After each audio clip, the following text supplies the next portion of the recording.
దైవ మర్మములు. సహోదరుడు భక్తి సింగ్ గారి అనుభవములో దేవుడు ఆయనకు బయలుపరిచిన దైవ మర్మములు. సెప్టెంబర్ 12.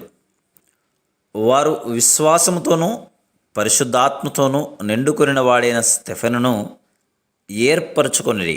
అపోస్తుల కార్యములు 6వ అధ్యాయం 5వ వచనం.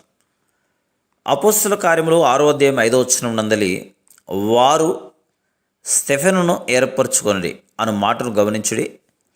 పరిశుద్ధాత్మ నడుపుదలతో ఆ సమూహమంతయు స్టెఫెనును ఏర్పరచుకొనిరి.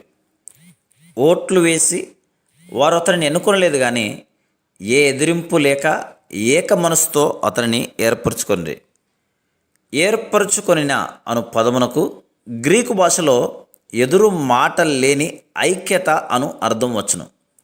కలహములకు, నిరుత్సాహమునకు, జగడములకు అక్కడ చోటు లేదు. స్టెఫెను ఏర్పరచుకొనబడినని అందరూ ఎరుగుదురు. స్టెఫెను అనగా కిరీటం అని అర్థం. బహు కొద్ది కాలమే అతడు జీవించినను ఆ మనుష్యుని జీవితం ఎంతో జయకరమైనది. మనం ప్రభునందు అనేక సంవత్సరములు ఉండినను మనం నెరవేర్చిన దానికంటే అధికంగా ఈయన ఒక్కడే తన స్వల్ప జీవితకాలం ముందు నెరవేర్చాను. నిజంగా అతడు ఒక కిరీటమును, మహిమగల కిరీటమును పొందుటకు యోగ్యుడు.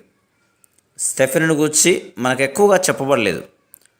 అతని తల్లిదండ్రులు లేక కుటుంబమును గూర్చి, అతని విద్యా అర్హతలను గూర్చి కానీ మనకు తెలియదు. ప్రకాశమానమైన నక్షత్రం వలె అతడు ప్రత్యక్షమగుచున్నాడు. మొట్టమొదటి హతసాక్షిగా మరణ సమయమున యేసుక్రీస్తు నామమున ప్రార్థించుచు మరణించాను. స్టెఫెన్ యొక్క జీవితం, పరిచర్యల ద్వారా దైవిక ఏర్పాటు యొక్క భావము బయలుపరచబడుచున్నది. స్టెఫెను వలనే ఏర్పరచుకొనబడుటకు అనగా పరలోక పిలుపుతో పిలువబడుటకు కోరుచున్నామా? 106వ కీర్తన 1వ వచనంలో స్తుతులు చెల్లించుడి అని రాయినప్పుడు కీర్తనల గ్రంథకర్త హృదయమందు గల కోరిక నీ మనసునందు కలదా? స్తుతి పరసంబంధమైనది. మనము దేవుణ్ణి స్తుతించుట వట్టి భూసంబంధమైన ఆశీర్వాదములకు మాత్రమే గాక నిత్యత్వం యొక్క ఆశీర్వాదములకును, పరలోకపు నిరంతరపు మహిమావంతమైన వాటి కొరకు కూడా ఆయనను స్తుతించుదుము. జయవంతమైన జీవితమును జీవించవలనగా దేవుని ప్రజలతో ఒకరమై ఉండుట అనగానేమి అనున్నది ముందు గ్రహించవలను. యెహోవా, నీ ప్రజల యందు నీకున్న దయ చొప్పున నన్ను జ్ఞాపకమునకు తెచ్చుకొనుము. కీర్తన 106 5వ వచనం.